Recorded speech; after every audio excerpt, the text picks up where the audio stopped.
Have you ever felt that the big nations in Europa Universalis overshadow the little guys and often just gobble them up like hungry hippos? Well, I certainly have, and a lot of these small nations have some really cool potential, oftentimes specific to that country. So today I'm going to give the little guys a buff, and we're going to apply a modifier that gives benefits to every nation in the world with less than 10 provinces.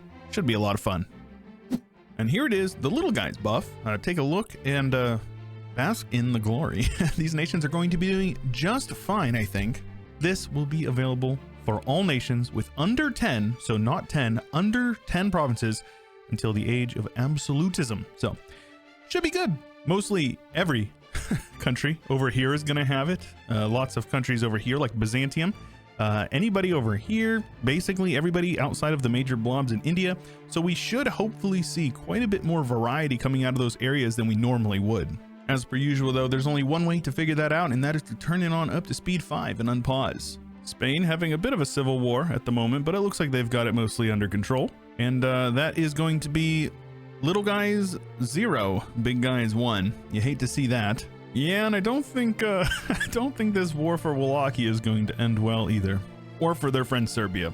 Both little guys, so little guys still 0.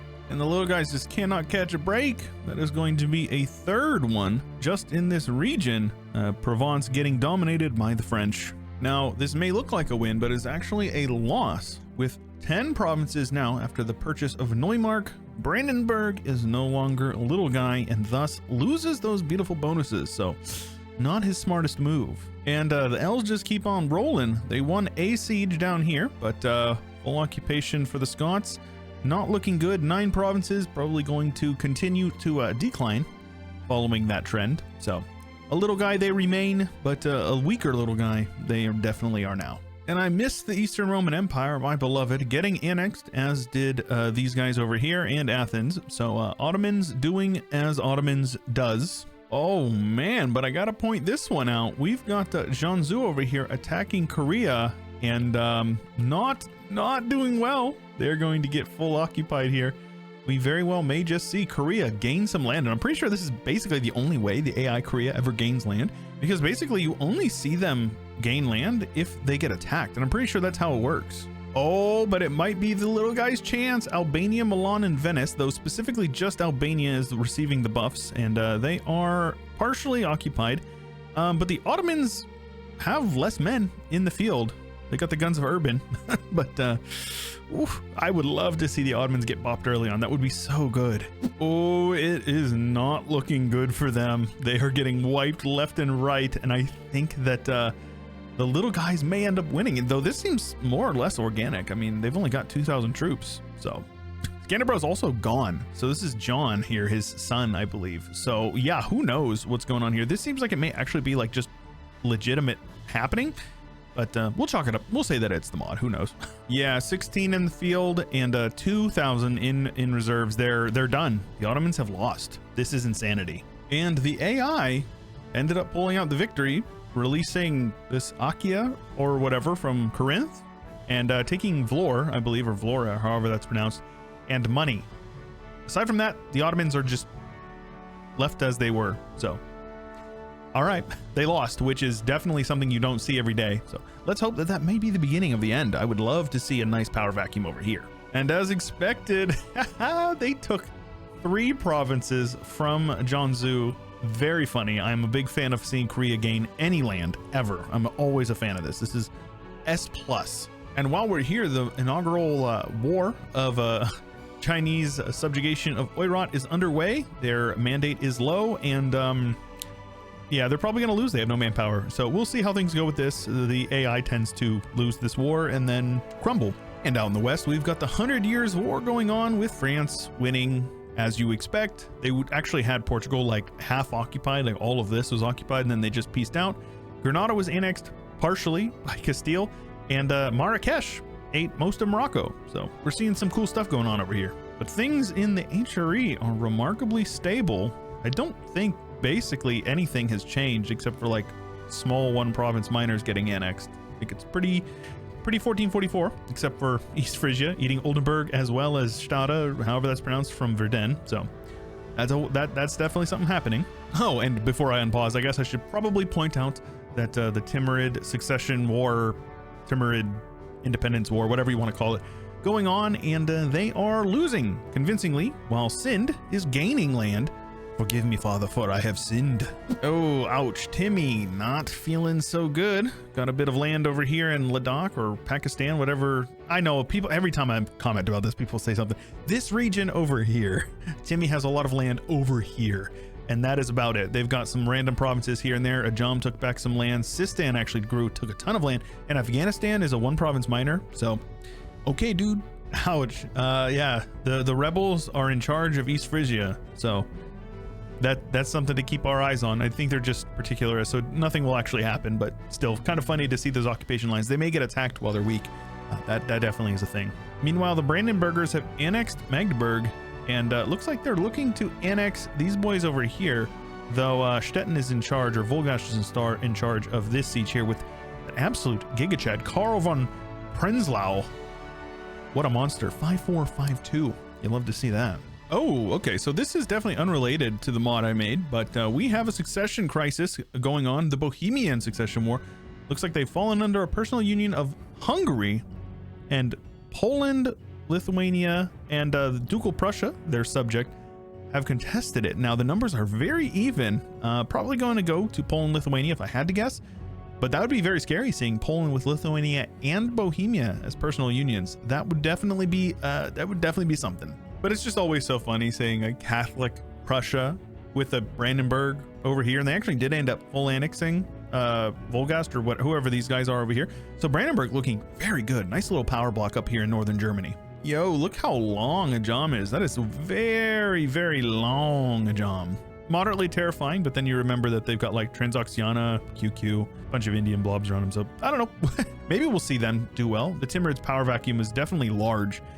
So seeing Ajam do well is pretty cool. Maybe they'll form Persia. Pretty sure they are Shia, which is pretty cool. Nope, they are Sunni. Either way, still pretty cool to see. Yeah, I have a feeling Hungary is not going to come out with this personal union. I think Poland is going to steal it from them. I don't think there's much they can do about it. Wait, they peaced out. Poland peaced out. What just happened, bro? Poland peaced out, leaving Hungary with a PU on Bohemia. Bohemia hates them, but there's a chance that they could keep it. Let's take a look here. No, they're being supported already. So, oh, yeah, no, they're not going to keep this personal union, bro. And also, as I mentioned just a couple of decades ago, yeah, China not doing well. It looks like they lost quite a bit of land in that war with the Oirat. They integrated their subject, and now Oirat is very scary. That's a very spooky Oirat, and the mandate is, it's not going anywhere. I don't think it's going to be growing. Now, sadly, it does look like the Ottomans are getting their payback against Albania. This time it's just Albania and Milan. Numbers are very much in favor of the Ottomans, and yeah, they're probably going to win this one. Though I do love seeing a couple of red hash lines on some Ottoman provinces. It makes it sting just a little bit less. Regardless, rip Skander, bro. Barely knew you. Okay, now stuff is just being weird. So Hungary had the personal union over Bohemia. They had a bunch of people supporting their independence. I think they broke free, but then they fell under a PU under Poland. So my only explanation would be like they broke free and then they got a Jagiellonian and then they died or something like that. That's really strange either way. And also, this is an extremely scary looking Poland. Needless to say, the HRE not going to be feeling too good about all those provinces going outside of the empire. Definitely not going to go well for them. So Castile went in and annexed like half of Aragon. I don't even know how they took so much land. And then Aragon annexed Granada while losing Sicily and Sardinia. And now Malta is about to be taken by the Tunisians. And Majorca, I think is this island. It was taken by the French. So things are looking really weird and very bad for the Aragonese, though it is very funny that they picked up Granada. I do like that. So I heard the sound of a new emperor being elected, and then I checked and I saw that Hungary is the emperor. Hungary, who just lost their PU of Bohemia to Poland, is the emperor of the Holy Roman Empire. So there's that. The Teutons also joined the empire via the Imperial incident, and somehow Riga ended up joining, which I assume is also via an event or something like that. Either way, it looks terrible. it's not going well for them. They added a ton of land over here, but having Bohemia occupied by somebody outside of the empire and then Burgundy in the lowlands, it really does hurt the authority growth, and it's not gonna, like, as cool as this is, you're not gonna see anything beneficial come out of it. But what is this? What the hell is this? France just snaking in. Got a little finger wiggling in there. What is that, bro? France is looking really good. It looks like Burgundy was inherited and then they gave up the Low Countries. That's why you have all these independent nations here, which is good for the empire, definitely. Burgundy is independent and has a von Seely, who is basically the royal family of everyone else. Apparently they are really good at spreading their bloodline. Von Habsburgs, never heard of them. Just sound like some backwater family from Austria. They are so close to breaking even. If they could get rid of this Bohemian personal union, which doesn't look like it's going to happen, they would probably be in the green. Also, they lost a bunch of land to Poland. I just now realized that as well. Slovakia is entirely in Poland's hands, so Hungary definitely has seen better days. And the age of reformation is upon us. We've got our usual, the Protestants in the north and a little bit in the south, I suppose, and then the rest is Catholic. It's only been about 10 years, so you know, it'll spread, I'm sure. We have a very beefy Commonwealth, a very beefy Muscovy, currently losing a war to the Ottomans. Very beefy Ottomans, considering the fact that they didn't have a good start, and the Two Sicilies has formed, with Naples pushing down into Tunisia, so that is very cool. Brandenburg is currently getting its teeth kicked in for two separate wars, the Commonwealth conquest and then the British conquest of the Faroe Islands. So I assume that they are friends with Denmark for some reason. So definitely not a good alignment to make for them. Never be friends with the Danes, 6 hours and all that. Though it does look like Cologne used the buff to their advantage. They have taken over Holland and they've got plenty of land over here in the lowlands, so that's pretty cool. Salzburg and Memmingen over here, the free city of Memmingen, doing pretty solid. AQ looking terrifying, eating up a lot of the QQ, and then Persia forming by Ajam, which is super cool. Love seeing Persia form in an AI game. Oirat continues to be terrifying, pushing down into Korea, and then Hosokawa actually coming out on top in Japan, still in the Warring Kingdoms period or whatever you call that. Southeast Asia, remarkably similar, and India, very blobby. Jaunpur and Delhi in the north, Mewar in the middle with Bamanis and Vijay in the south, and Bengal over here in the east. Ethiopia coming out on top over here. Looks like they've actually taken some land from the Mams, who has also lost some land to the Ottomans, so they may get exiled over here to Arabia soon, which would be very funny to see. Kilwa doing their thing over on the east coast here, and then Congo doing their thing in the Congo. Of course, colonization is well underway with Portugal down in Guinea, as well as over in Brazil, as well as in the Caribbean, with nobody else except for what looks like France over here in Newfoundland. So there you go. So almost 100 years in, France is actually the #1 great power, but take a look at that. The top 3 great powers are all within like 50 development of each other. So that's really cool. France, Ottomans, and Commonwealth neck and neck. Castile in the 4th spot, but as soon as Muscovy embraces institution, they're going to pass them. And then we have Portugal, Venice, and then the Ming, still a great power, but not for long, considering the fact that mandate has been 0 for like 50 years. And as disappointing as it may be, France comes out on top. Great Britain over here, a very scary Commonwealth, and of course the usual big green blob, the Ottomans, though they don't have a whole lot of land past the Levant, which is moderately hilarious. I hate seeing Persia get dominated like this. It absolutely breaks my heart. The Indian blobs ended up sorting out a lot of it, though it looks like Jaunpur and probably Bamanis is the big dogs, though. Very cool to see a large Yemen and Medina, who is normally like 3 or 4 provinces over here. So maybe these little guys came out on top. So that's pretty good. Ajuran with their name down here. So that's something to keep an eye on. And I definitely think that these guys benefited from the little guy buff, because Sokoto, I think, is like a small nation over here. I don't know exactly where they come from, but very funny seeing Ethiopia and then Ethiopian Sahel. I like that as well. The colonial game is Portugal down in the south, with England up here in the north. The Caribbean is Portugal, with the east coast going to France, as well as some Danish and then a independent United States. So we'll take a look at that. Louisiana and Mexico are both Spanish, with the British colonizing the left coast over here. We've got just about the best version of a United States I could imagine, a Flemish monarchist von Seely. United States. Hell yeah, man. Out in the east, it is it's very hordy. Lots of hordes going on over here. Korea picking up a bit more land over in Manchuria. maybe taking back a bit more land from the Oirat, probably from rebels if I had to guess, but the Oirat has pushed all the way down here. The Ming doesn't exist, so I imagine that the mandate has just been dismantled.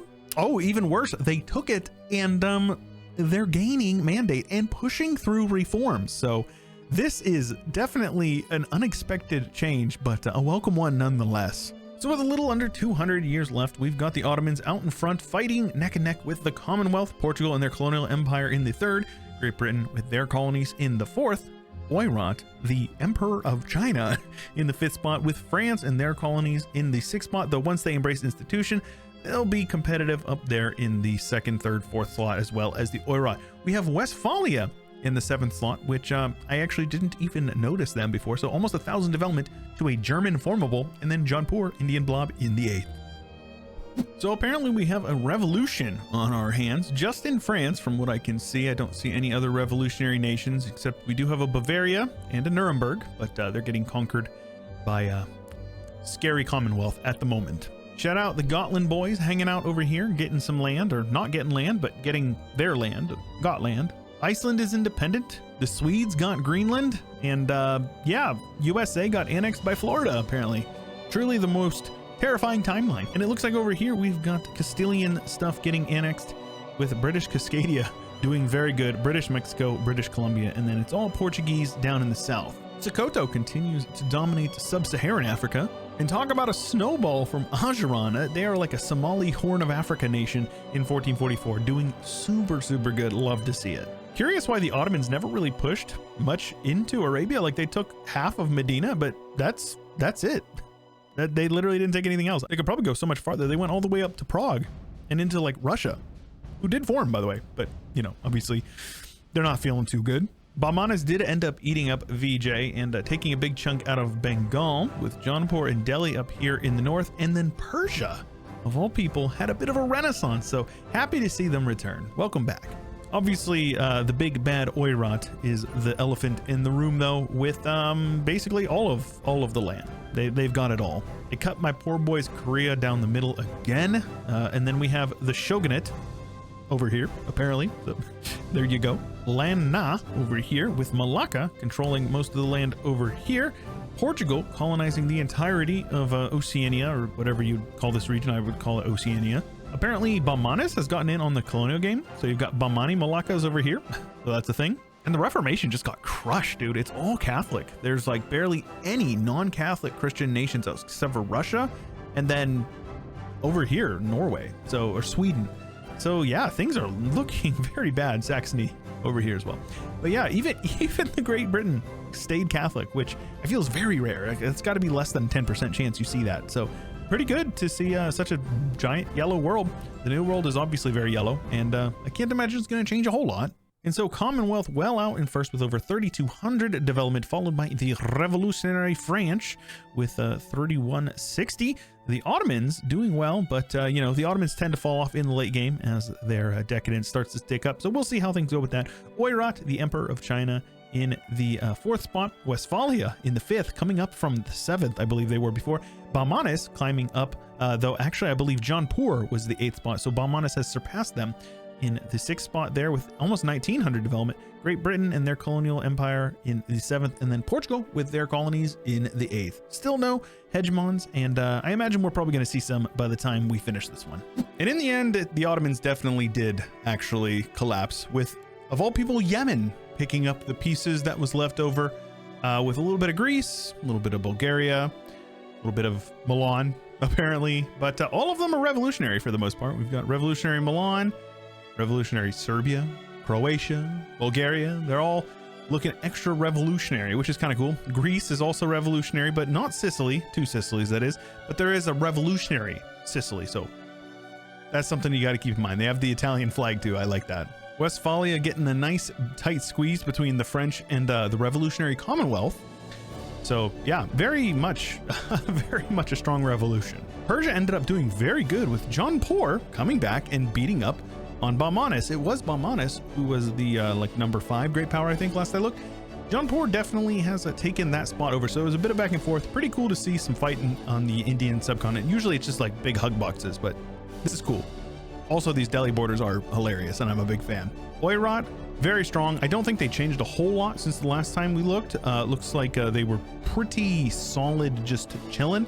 Maybe annex a couple of smaller nations, but yeah, pretty steady. I guess if anybody's gonna have the mandate of China, you want it to be Oirat, because apparently they can handle it. Revolutionary Kazan, Revolutionary Horde, Great Horde, whatever.